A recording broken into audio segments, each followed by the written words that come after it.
오늘 저희가 함께 묵상할 하나님의 말씀은 갈라디아서 4장 말씀입니다. 갈라디아서 4장 4절과 5절 짧은 2절 말씀입니다. 제가 가진 성경으로는 신약 성경 307페이지에 있습니다.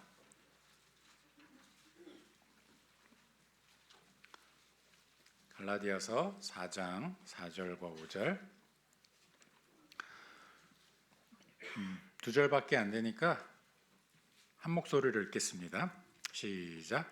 때가 참에 하나님이 그 아들을 보내사 여자에게서 나게 하시고 율법 아래에 나게 하신 것은 율법 아래에 있는 자들을 속량하시고 우리로 아들의 명분을 얻게 하려 하심이라. 아멘.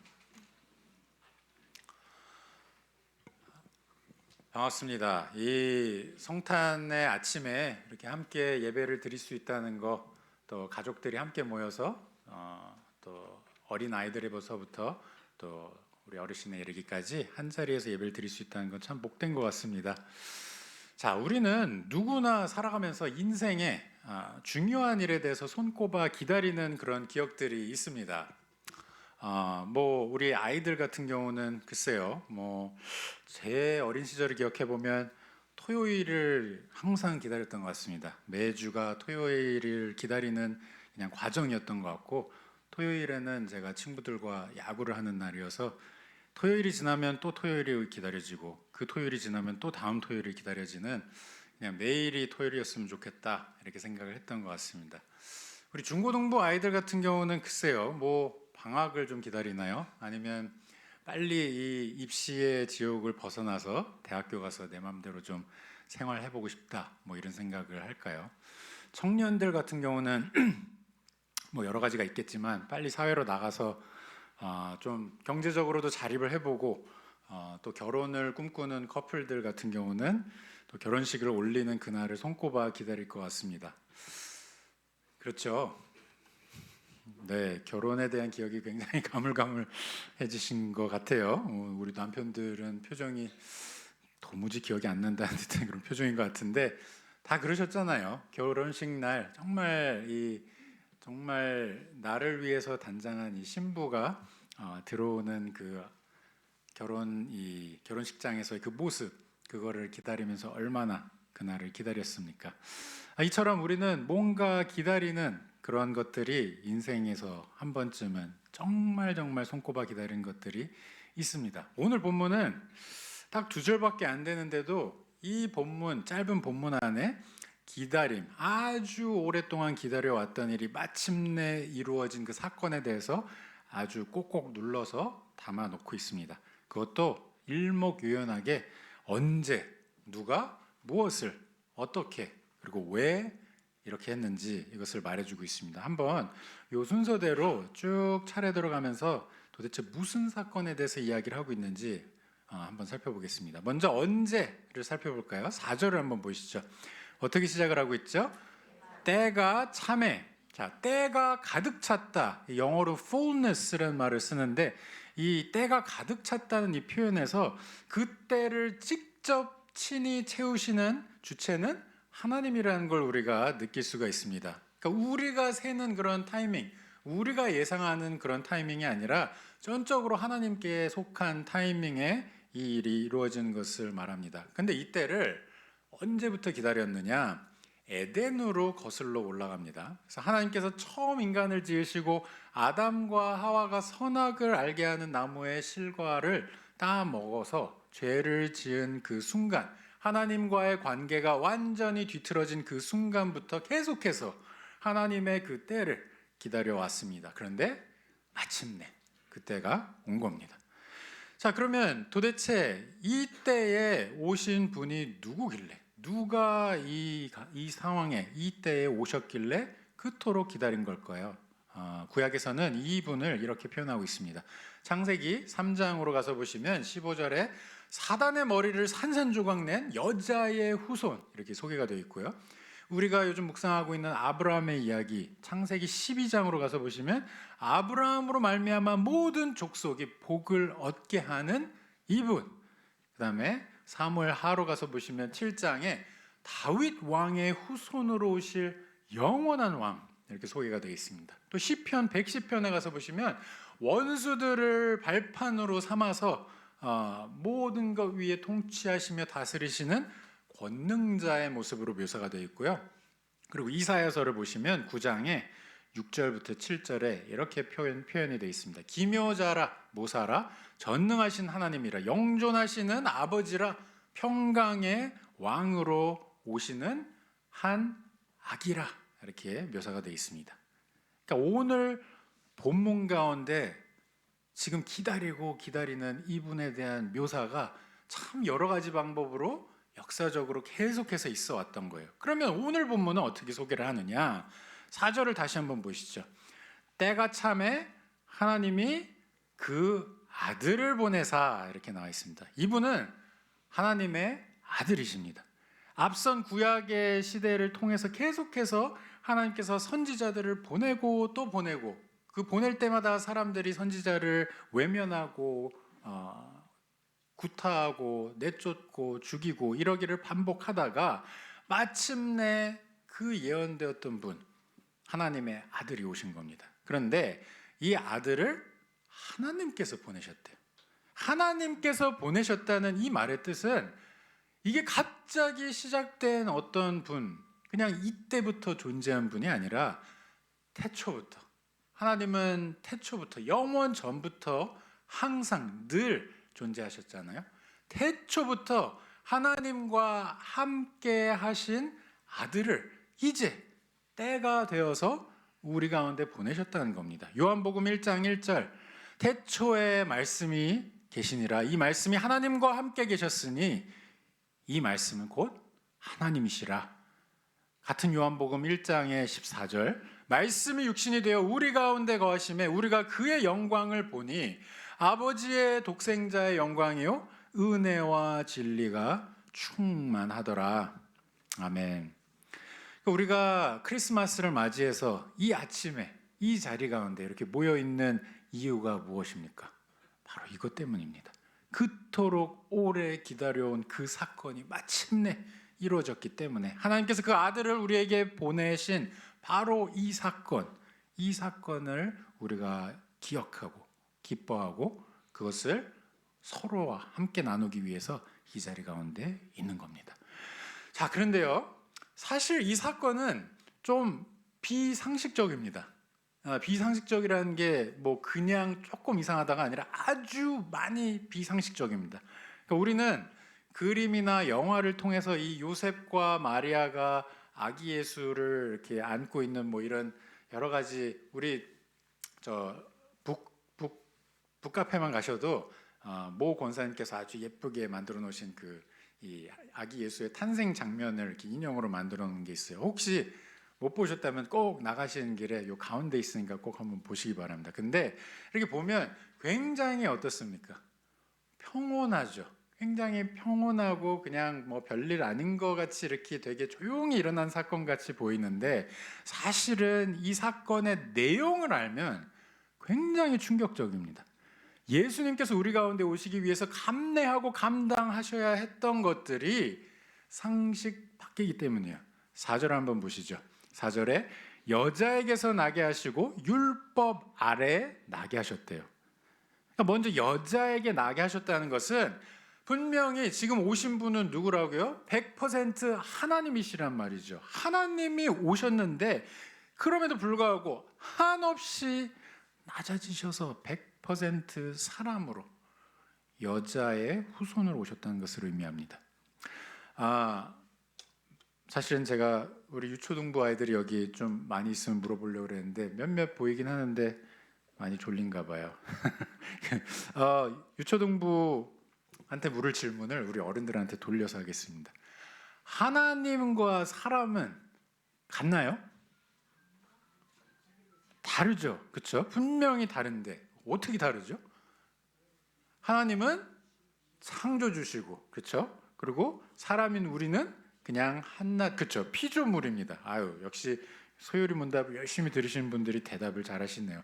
이 피조물 창조주와 피조물 사이의 간극은 너무너무 넓어서 정말 너무너무 멀어서 무한대라고 표현할 정도여서 절대로 이 사이의 선을 넘어설 수 없습니다. 아무도요. 그런데 예수님께서는 완벽한 성자 하나님이심에도 불구하고 한없이 낮아지셔서 사람으로 우리에게 오셨단 말이죠.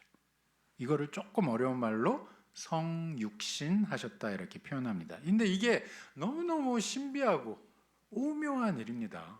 아니 그 영광의 하나님께서 나와 똑같은 이 형체의 사람으로 이 땅 가운데 오셨다? 이거는 어떻게 이해해 보려고 해도 저희 머리로 이해하기 어려운 겁니다. 근데 여자에게서 나신 이 한없이 높으신 하나님의 이 아들이 아기의 모습으로 오신 거예요. 아기의 모습으로. 가장 낮은, 가장 연약한 모습으로. 그것도 여기에 표현된 걸 보시면 율법 아래 났다고 표현을 하고 있죠. 율법 아래. 하나님께서 인간으로 오셨다는 것도 충격적인데 율법의 주인이신 이 모든 것을 다 제정하신 하나님께서 율법 아래 그것을 지키는 자로 오셨다는 겁니다. 이게 아무리 생각해봐도 참 말도 안 되는 얘기입니다. 그런데 예수님께서 그렇게 오셨다는 거예요. 사랑하는 우리 성도 여러분, 한 아기로 예수님께서 우리 가운데 오셨다는 것은요, 그냥 잠깐 평온하게 슬쩍 거쳐가시려고 오신 게 아닙니다. 한 아기로 오신 예수 그리스도는 정말로 우리와 함께 하시기 위해서 임마누엘 하나님이라는 그 이름이 그거 아닙니까? 하나님께서 우리와 함께 하시다. 정말 우리와 함께 하시려고 이토록 낮은 곳 가운데 오신 겁니다. 근데 이렇게 하나님의 아들이 우리 가운데 오셨기 때문에 하나님의 영광과 은혜와 진리가 우리 가운데 충만하게 드러난 거야. 하나님의 형상대로 지음을 받았지만 죄로 인해서 타락해버린 인류는 그 영광을 알지 못하고 한없는 나락으로 가고 있었는데 그러면서 계속 고대하며 기다려오던 그분이 마침내 예수 그리스도께서 마침내 인류의 오랜 기다림과 갈증을 씻어주려고 영광을 우리에게 비추사 빛으로 오신 겁니다.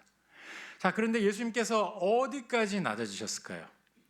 어디까지? 사람으로서의 율법 아래에서의 삶을 완벽하게 다 살아내시고 십자가에서 저와 여러분을 위해서 죽으시기까지 낮아지셨다고 그렇게 성경은 이야기합니다. 가장 악랄한 죄인들을 심판하는 방법이었던 십자가의 형벌을 예수님께서 지으시는 것까지도 다 감내할 만큼 예수님께서는 한없이 낮아지셨습니다. 빌립보서 2장에서는 이거를 이렇게 설명합니다.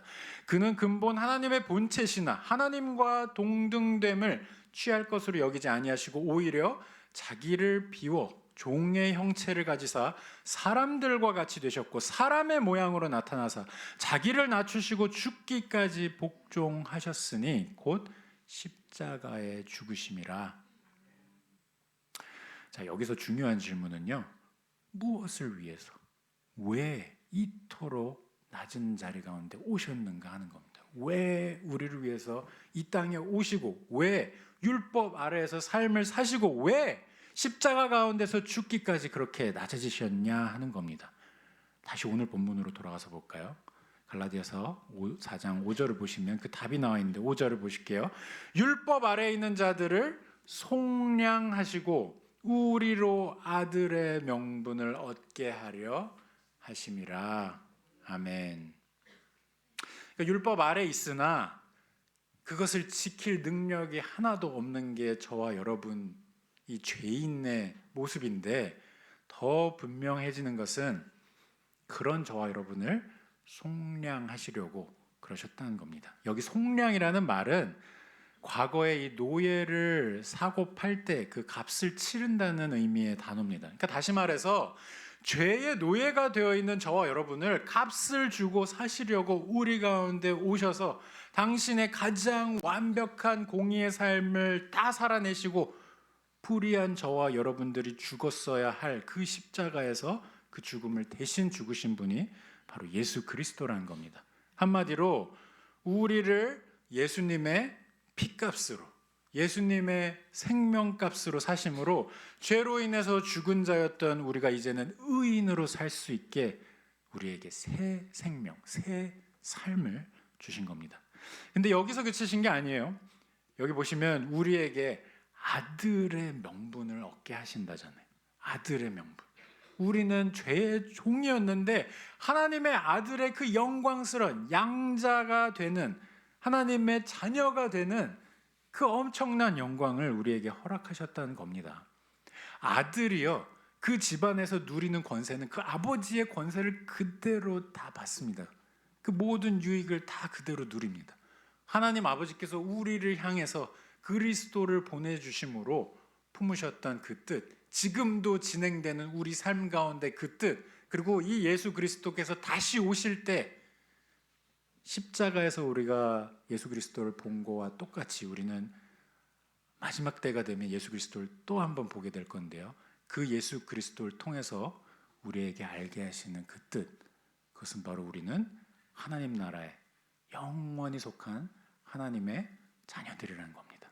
천국의 그 모든 영광을 다 누리고 그 유익을 다 누리는 그런 자녀들로 저와 여러분들을 삼으셨다는 거예요. 예수 그리스도의 피값으로.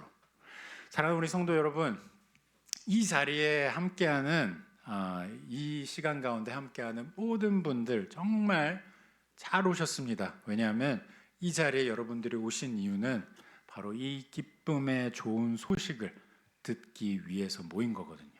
목사로서, 설교자로서 이 기쁜 소식을 여러분들과 함께 나눌 수 있다는 건 엄청난 영광이자 엄청난 감사의 제목이고요. 혹시라도 이 자리 가운데 아직 내가 이 예수 그리스도에 대한 믿음이 마음 가운데 자리 잡지 못한 분들이 계시다면, 이 자리 가운데 정말 성령의 은혜가 그 개개인에게 임해서 그 삶에 성령의 은혜가 있어서 하나님께서 말씀하시는 이 메시지가 여러분들의 메시지가 되기를 간절히 기도합니다. 그리고 이토록 낮아지신 예수 그리스도가 기적적인 하나님의 은혜로 믿어져서 이 자리 가운데 함께 예배를 하고 계시다면, 오늘 본문에 우리가 읽진 않았지만 5, 6절 뒤의 내용을 따라서 여러분들을 권면합니다.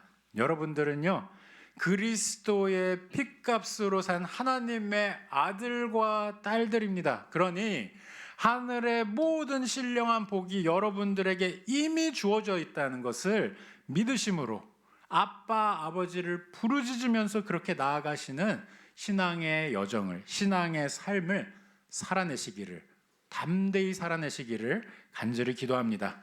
다 함께 기도하시겠습니다. 하나님 아버지, 감사합니다. 이 자리 가운데 주님의 말씀을 묵상하게 하시니 감사합니다. 주님만 영광 받으시고 이 땅 가운데 우리를 위해서 예수 그리스도를 보내주신 하나님을 한없이 더 깊이 알아가는 우리 모두가 되게 인도하여 주시옵소서. 모든 말씀 살아계신 예수 그리스도 이름으로 기도합니다. 아멘.